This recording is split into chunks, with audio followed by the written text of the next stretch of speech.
Isang mapagpalang araw pong muli sa inyo mga minamahal kong mga kababayan. Muli po nandito na naman ang inyong lingkod, Epifanio Labrador, dito po sa ating programang Reaction Mo, Birada Ko. Okay, sa ating pagpapatuloy, syempre, kukontinue po natin yung isa sa mga naging birada po o tirada nito pong ating iniidolo o ginagalang at minamahal na Erwin Tulfo.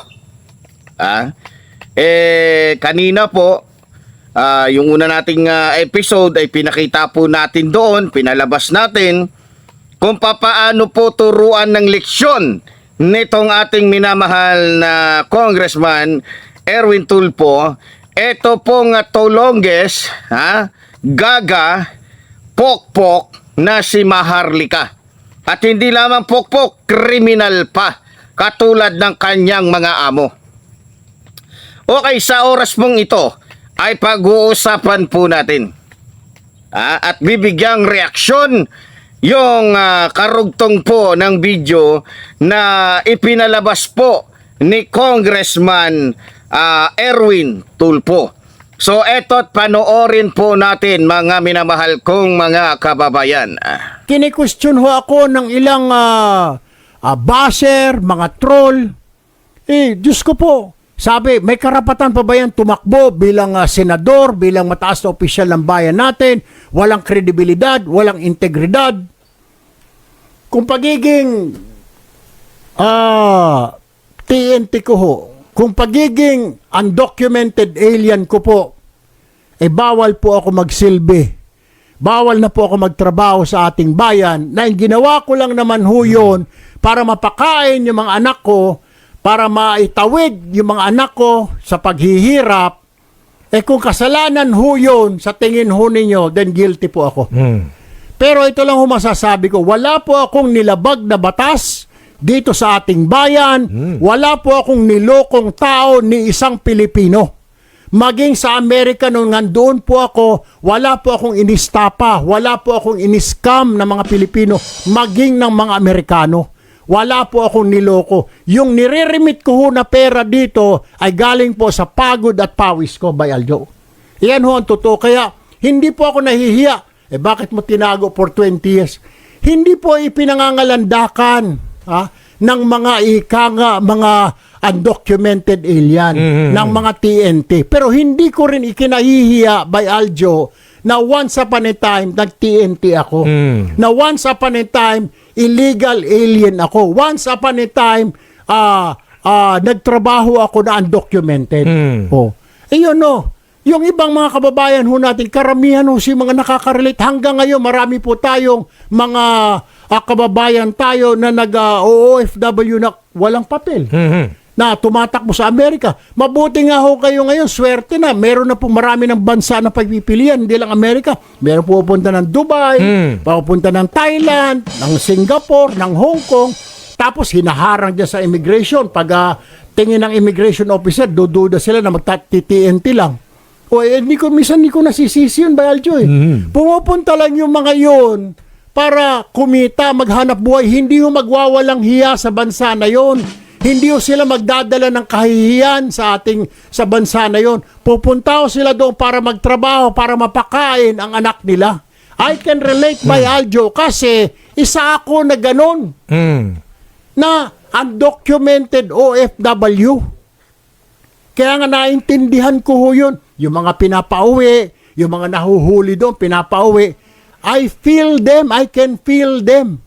Yung kanilang lungkot, sama na loob, wala ng trabaho. Yun lang ho yun. Sasabihin nyo, walang credibility na itong tao na ito, wala ng integridad. Paano magiging walang integridad? So, kung ang isang dating TNT, isang dating nagtrabaho na walang papel sa abroad, ay pag umuwi dito, wala na pong integridad, hindi na po siya pwede magsilbi sa bayan. You tell me, bawal na ba yun? Hindi ka na pwede magsilbi? Wala naman ako nilabag na batas doon. Ibig sabihin, hindi po ako nag-scam ng mga Pilipino o Amerikano, hindi po ako nagnakaw doon. Hindi pa ako nagnakaw sa gobyerno ng Amerika. Ang ginawa ko lang po ay magtrabaho. Lalong wala po akong kaso rito. wala po akong kaso ni isa dito sa panluloko, pagnanakaw, wala po akong in-scam na Pilipino. At ikaw ay Pilipino. Exactly. So yun, napakalinaw po mga minamahal ko mga kababayan. Hindi lamang malinaw, madali pong intindihin para sa mga taong mayroong sapat na pangunawa. At hindi mongoloid. At hindi tanga, hindi bobo at lalong hindi bayaran. Kasi kapag ang isang tao, alam nyo naman, ay mayroon pong masamang interes o intensyon o bayaran, kahit napakabuti po ng sinasabi, napakaganda po ng paliwanag, ay gusto nilang pasamain. Sapagkat ayaw nila na mayroong pumalit sa kanila. Dahil gusto nila manatili sila na sila lang ang nakapwesto o nakaupo. At gusto nila, lalong-lalo na sa mga vlogger, na sumisimpatya, nakikipaglaban sa mga walang iya at walang modong mga politiko. Kasi nagkakapera sila. Nagkakaroon sila ng salapi. Maliwanag. Okay, sabihin na natin. Ipagpalagay na natin na siya ay TNT. Ipagpalagay na natin na siya ay may ganong ginawa. Pero ang tanong, at malinaw, para sa lahat, nagnakaw ba si Congressman Erwin Tolpo? May inalgrabyado ba siyang mga Pilipino? Nagnakaw ba siya sa gobyerno? May tinarantado ba siya? May wilalangya ba siya? Wala. Hindi katulad ng mga taong naninira sa kanya. Hindi katulad ng mga vlogger na sinisiraan siya. Diba? Itong pinag-uusapan natin ay karugtong lamang ng kanyang mga naging reaksyon dito po kay Maharlika, na isang babaeng puta, isang babaeng walang dangal, makamit lamang ang kanyang gusto, magkapera lamang, lahat ay gagawin. Kahit pa ang kanyang ginagawa ay nakakasira na sa mga taong mayroong malinis, may magandang hangarin sa ating bansa, maging sa ating mga kababayan. Ang tanong napakalinaw. Napakalinaw din ng sagot. Kung ginawa yon ni Erwin Tolpo, may dahilan siya para pakainin ang kanyang asawa at anak. Hindi siya nagnakaw. Hindi siya nang hold up. Hindi siya nang scam. Sa halip, kung ginawa man niya yon, ay may dahilan para maghanap buhay.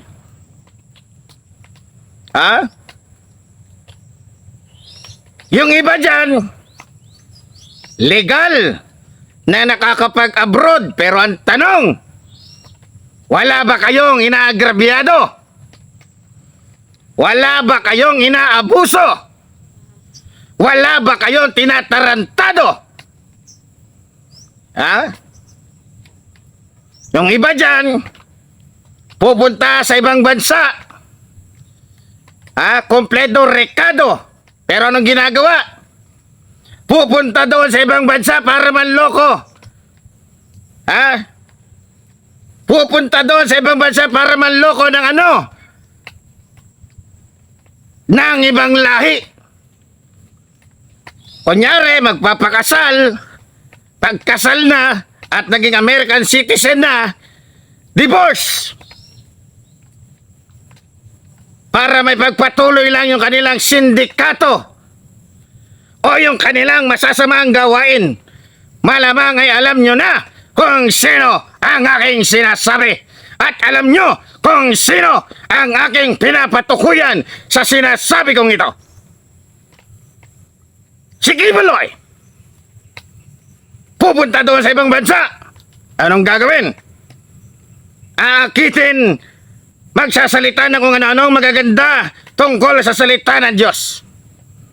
Pero hindi alam ng karamihan na kaya pumunta si Kibuloy doon na tama ang papeles ay para manghalay ng mga kababaihan, ng mga inosenteng mga kababaihan. At maliban doon, hindi alam na ang karamihan na ang gagawin ni Kibuloy doon ay walang iba kung hindi gamitin ang kanyang reliyon para manghingi ng pera sa taong bayan o manghingi ng salapi sa ibang lahi gamit yung kanilang mga kawalangyaan. Diba? Si Erwin Tulfo, ginawa ba niya yung ginawa ni Kibuloy?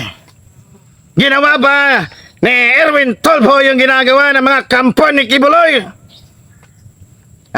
Yung iba, tama ang papeles. Pumunta sa ibang bansa. Nakipagrelasyon sa ibang lahi. Katulad ni Maharlika. Nung naging asawa na ni Maharlika, yung walang kamalay-malay na tao o ibang lahi, hindi alam ng taong yon na kapag kasal na sila, papatayin pala siya sa pamamagitan ng lason ng isang babaeng katulad ni Maharlika. Na mukhang pera. Ginawa ba ni Erwin Tulfo yun? Hindi. Sa halip, tumutulo ang kanyang pawis. Ginamit niya ang kanyang dedikasyon. Ginamit niya ang kanyang lakas. Ginamit niya ang kanyang karunungan. Ginamit niya na inspirasyon sa kanyang paghahanap buhay ang kanyang asawa at anak. Gusto ninyong gamitin na isyu yung pagiging TNT ni Congressman Erwin Tulfo. Bakit hindi ninyo gawing isyu yung ginagawang kalokohan, kahayupan, katarantaduhan ng mga taong gumagawa ng masama sa ating kapwa Pilipino? Natatakot kayo, alam namin yan. Alam namin kung sino ang gumagawa ng mga bagay na ito. Walang iba kundi ang mga Duterte. Alam natin na sumasampatya ang mga Tulfo sa mga Duterte. Pero dito makikita ninyo, hindi tayo nagkamali sa ating sinasabi. Pagdating sa politika, walang pinipili ang mga Duterte. Ang importante ay manatili sila sa kanilang kapangyarihan. Kahit pa kaibigan, supporter nila, ay kaya nilang kalabanin, kaya nilang siraan. Huwag lamang sila mawala sa kanilang kapangyarihan. Ganyan ang tatak Duterte. Ganyan ang mga Duterte. Diba? O ngayon, gising na ba kayo sa katotohanan o patuloy kayong nagbibigi-bigihan? Gising na ba kayo sa katotohanan o patuloy kayong nagbubulag-bulagan? Kitang-kita na. Alam na ng lahat kung ano ang nagiging laro, kung ano ang ginagawa ng mga Duterte. Patuloy pa rin ba kayong magtatanga-tangahan? Buksan ninyo ang inyong mga kaisipan. Nang sa ganon, ay mamulat kayo sa katotohanan. Diba? Tama ang sinabi ni Congressman Erwin Tulfo. Kung ginawa man niya yon, hindi para manloko sa kanyang kapwa Pilipino. Kung ginawa man niya yon, ay dahil meron siyang magandang plano. At natupad yon.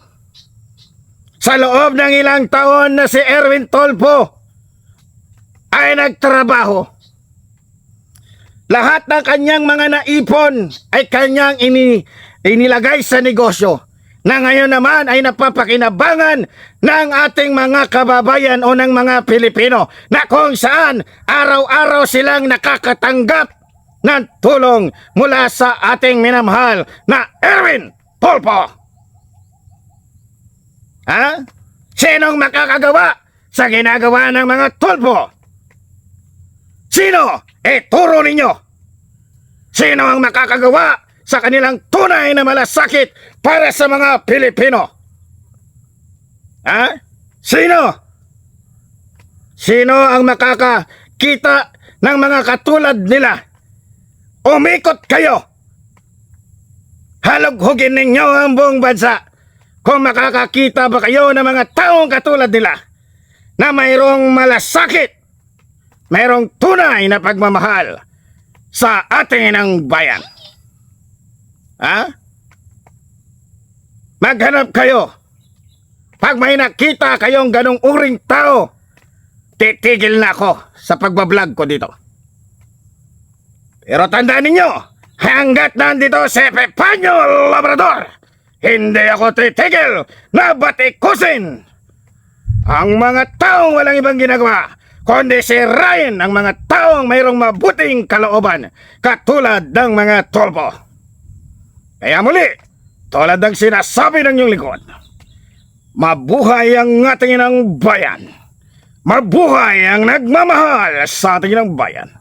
Maraming salamat po.